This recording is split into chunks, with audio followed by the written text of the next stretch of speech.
أعوذ بالله من الشيطان الرجيم. بسم الله الرحمن الرحيم.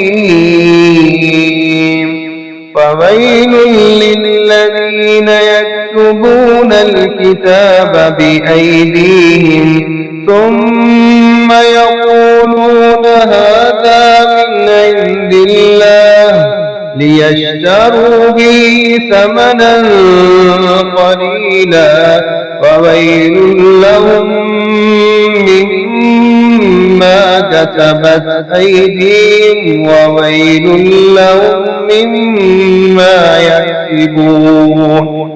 وقالوا لن تمسنا النار إلا أياما معدودة قل أتخذتم عند الله عهدا ولن يخلف الله عهده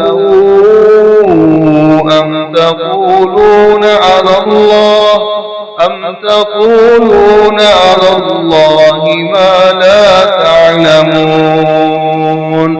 بلى من كسب سيئة وأحاطت به خطيئته فأولئك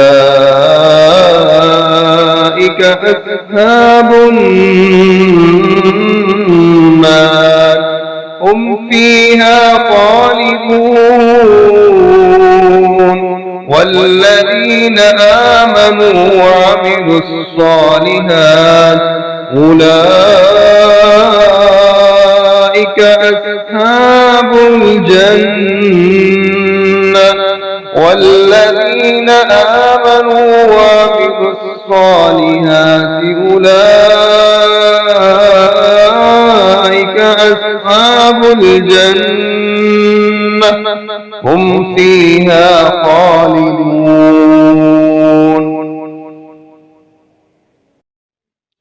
बस हलाकत है उन लोगों के लिए जो लिखते हैं किताब अपने हाथों से, फिर कहते हैं ये अल्लाह की तरफ से है ताकि वो हासिल करें इसके जरिए मामूली सी कीमत।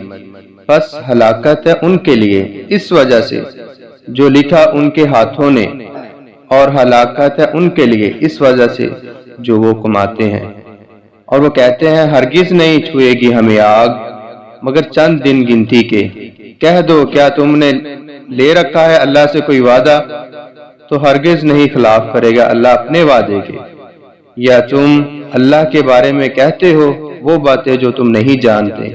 हाँ क्यों नहीं, जिसने बुराई कमाई और घेर लिया उसको उसके गुनाह ने, तो वो लोग दोज़ख वाले हैं और वो उसमें हमेशा रहने वाले हैं।